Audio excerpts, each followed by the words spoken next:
the Ravens. And a couple of key players aren't happy about that. Denzel Ward said, it's definitely disrespect, but we just have to go in there and take care of business regardless of the people may think of who they've got winning or losing the game. Right. We have to go in there and try to beat the odds. They put us against the odds. We've got to go in there and try to beat it. Said Judy, that's disrespectful. But at the end of the day, if they think Baltimore can beat us like that, we're going to have to prove another thing. We've got to do our job to the best and win the game. The Vegas, damn, 11 and a half? Yeah, that's crazy.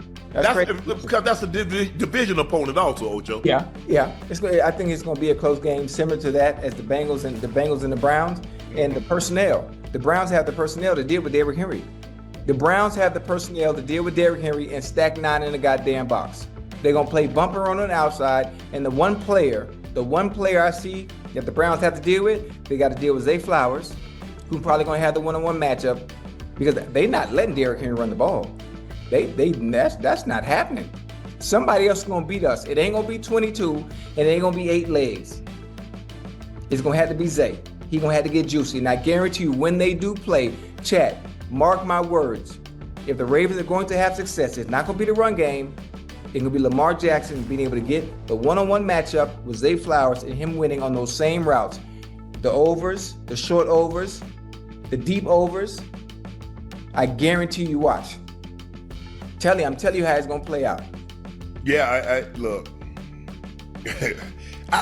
I guess because now Ocho is the media, but I never knew how much we were or were not favored by.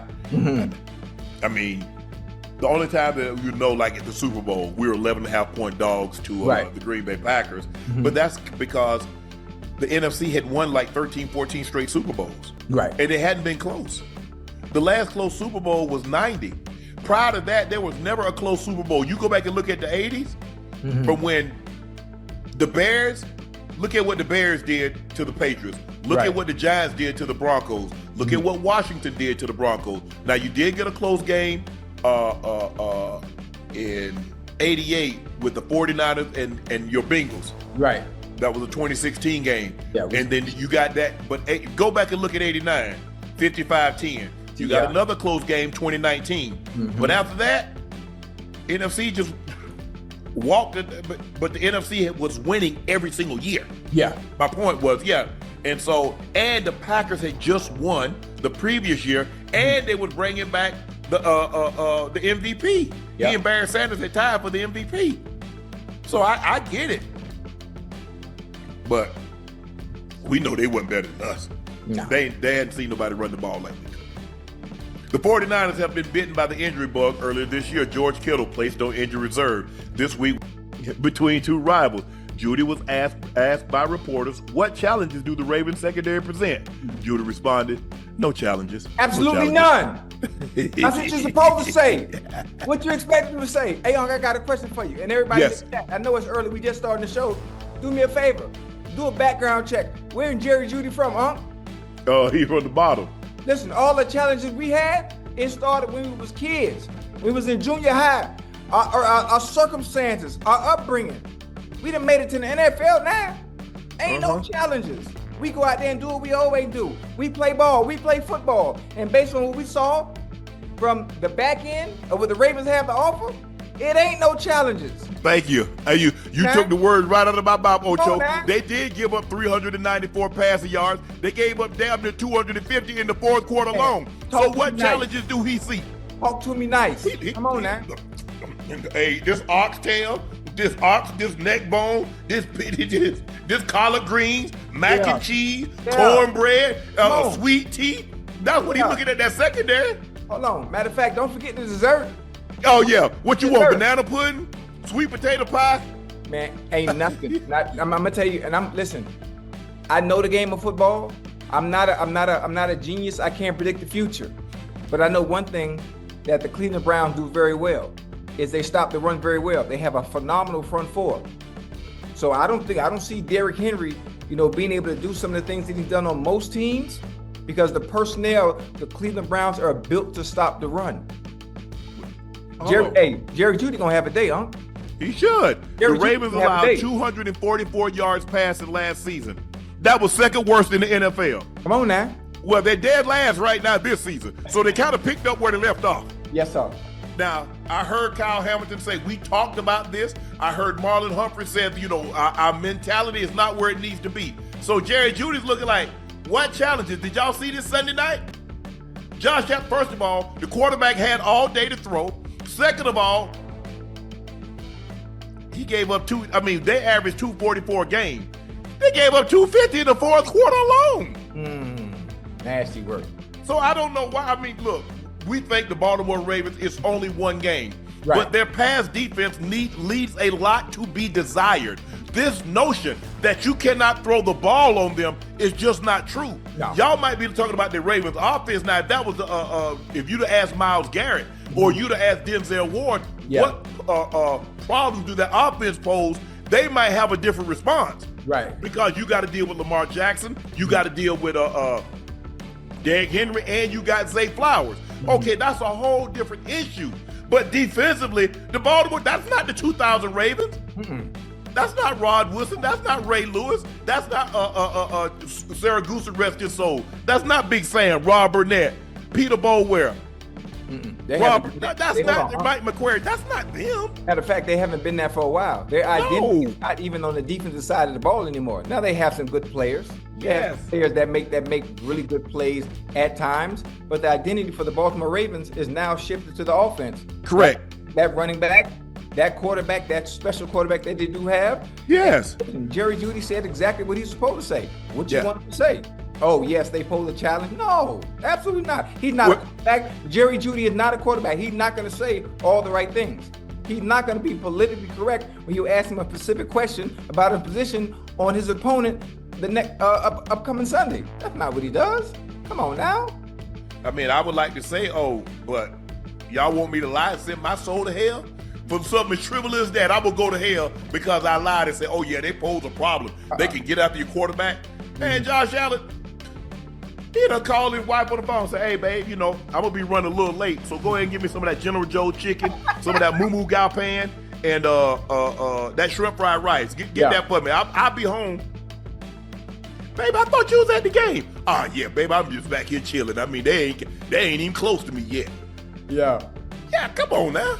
Look, we think the Ravens, Ocho, when it's all said and done, they're going to be one of the teams in the AFC. Yeah. We believe they'll be one of the teams that makes the playoffs. Absolutely. But you ask him a question after he just watched the team come back with almost 4 minutes left, down by 15. They didn't come back down by 15 with under 4 minutes to go, running the football. Yeah. The team threw it. Yeah. So Hold on. How many points they scored in 4 minutes? They scored 6. They was down 15. So they scored 22 points in the second quarter, in the fourth quarter alone. Yeah. And hold on. They scored 28 in the second half. Hold on. Did they do that by running the ball or throwing the ball? They did it by throwing it. Okay. To make sure we get this right, how many yards did Josh Allen throw for in the fourth quarter? He threw for more than 200. Now they gave up 244 per game, which was second worst in the NFL. Yeah. That's what we know. That is not conjecture. That's not innuendo. That's not speculation. That is factual information. And then people will argue. Well, they were playing the Bills. They're not playing the Bills this week. They gave up an average of 244.1 last year. Every game they played wasn't the Bills. Exactly. There we go. Case closed. I wish I had a gavel real quick though. and if that was the case, Kyle Hamilton wouldn't have said, we talked about this all offseason. We talked about that coming into the season. What are you talking about? Being able to get off the field, being able to stop the pass. Right. That's what you talked about. Marlon Humphrey talked about the mentality. So I see people in the chat talk about some. I know you ain't talking about the Raven defense when the Bengals defense. Sorry. 251. We'll address that at an appropriate time. Right now, we deal with you. See, I don't go to a cancer convention and talk about what about diabetes. When I go to that diabetes convention, I'll talk about diabetes. Right now, we had the American Cancer Society. So I'm gonna deal with the cancers. I'm gonna deal with prostate and bladder and all those other types of cancer. Come on, chat. Y'all know how we do. We're fair with this, even though a lot of times you don't like what Ocho and I might have to say. We try to be as fair as possible. Y'all know the Ravens defense isn't very good. You know it. But again, I'm giving every team grace. I'm giving every team grace because it's week 1. As the season goes on, as the season progresses, teams gel a little bit. The chemistry in which they play, yes, the unity, the cohesiveness of defenses, it will get better, as well as offenses. So I'm basing everything, what you're saying, Jerry Jeudy in his comments saying that he had no challenge is based on what he saw last week. That's it. The proof is in the pudding also based on what the Ravens gave up defensively last year. That's correct. Fair. Correct. That is correct. That is correct. So with that being said, I don't think, look, I get it. Everybody say, you be politically correct. You don't give anybody any extra motivation. So let me get this straight. If I don't say anything, they're going to forfeit the game and give us the win? No. So whether I say a little or a lot, we still got a damn play. Yeah, well, definitely. So Jerry Jeudy, now he just goes out there, does what he does, but they need to generate more pressure than what they generated on Josh Allen. Now it's different, maybe because you're scared because if you run past Josh Allen, he gonna jump out the window. He gone at the back door. Yeah, you're not worried about that with Joe Flacco. So there's a good chance they'll probably bring more pressure on Flacco than they would with Josh Allen because you don't want to run the risk of Josh Allen, putting on his high stepping shoes and getting up out of there on you. Yes, sir. So I think that's more, they pose two different types of situations. It's the same way with Lamar. I want to put pressure on Lamar because I don't want him to have time, but I already know if I run past him, he gone. Yeah. And the last thing I want to have do is 5 guys running downfield with their back to Lamar Jackson, and he got the ball tucked, and he's already past the line of scrimmage. So it's going to be very, very interesting to see how this thing plays out. Look, there's no love lost. The Ravens are the old Cleveland Browns. Yeah. And now we got the new Cleveland Browns, and there's no love lost between these two organizations. They're back to within 7. It's 28-21.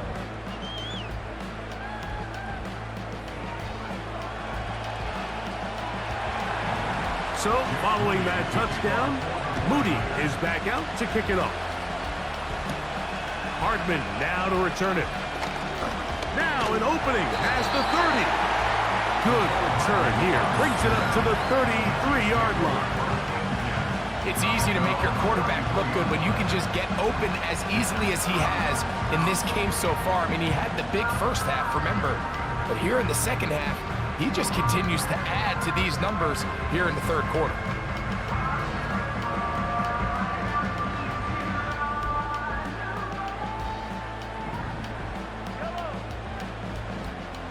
They put Kelsey in motion. Here's Patrick. He'll throw it on first down. Open man downfield. It's Rice. And he's down inside the 40-yard line.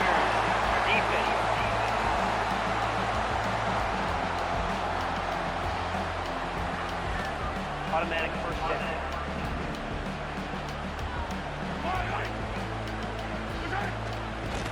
Here's Edwards-Helaire.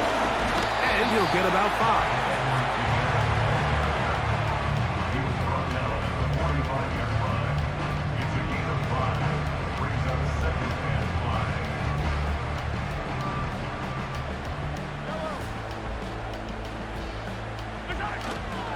Off the play fake, here's Mahomes. That's over the middle and intercepted. That's the linebacker, Fred Warner. Mike, I like the mindset of this offensive coordinator. He's saying, listen, I'm not looking to preserve this lead. I'm looking to extend my lead. Now, that aggressive play calling in this case led to the turnover. Now your defense has to take the field. Can they bail you out and keep this lead unchanged prior to their next possession? Brock Purdy and the NFC champs back out to begin this next drive. And we show you some of the highlights, and there have been plenty to choose from. 3 touchdown passes and some other big-time throws as well. Certainly dialed in and on top of his game right throughout this one. 1st and 10 now from the 36.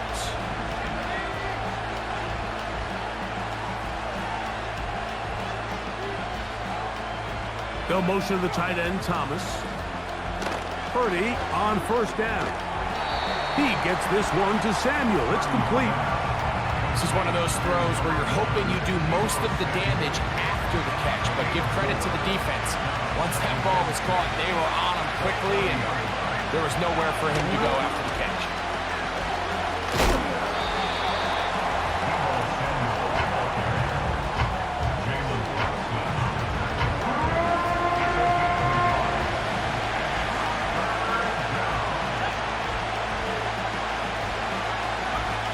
Third down, Purdy. He'll be forced to just throw that one away. It's incomplete. For the most part, he's been very accurate with the ball, and he's completing over 60% of his passes, but because they haven't been able to get any big explosive plays, continue to push the ball downfield, hasn't really translated on the scoreboard just yet.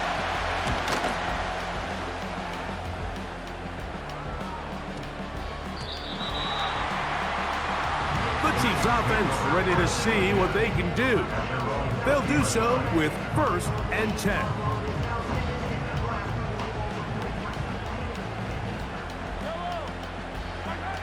Throwing from the gun. Here's Patrick. A whole lot of chances on that one. It was bouncing around, but it falls incomplete.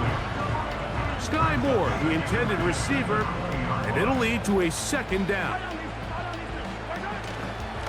They'll run it straight ahead with Pacheco. And he's taken down, but not until he gets to the 32-yard line. A pickup of 12 yards. 1st down, KC.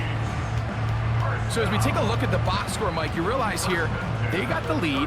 We're in the 2nd half, but they don't have a lot of rush yards. It's because they use the passing game to score points and establish the lead. Now, how we judge their run game is from here to the end of the game. Can they pile up yards now in the 2nd half and close this game out? Nice chunk here in this good-looking drive. Pickup of 14 and a 1st down. Well, so far here today, putting points on the board certainly hasn't been a problem, and plays like that are why.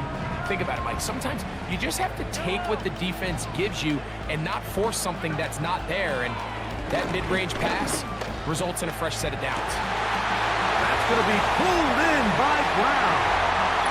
And he will score again. Hollywood Brown. Touchdown, Chiefs.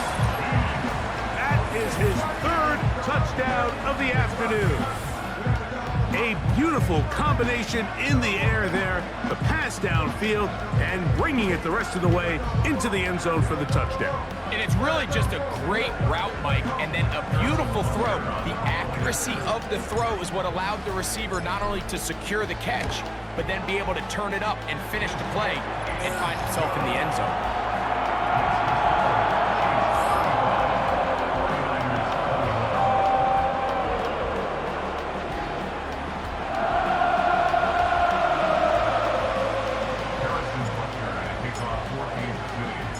So now it's Butker following the touchdown to send this one away. Samuel going to see what he can do.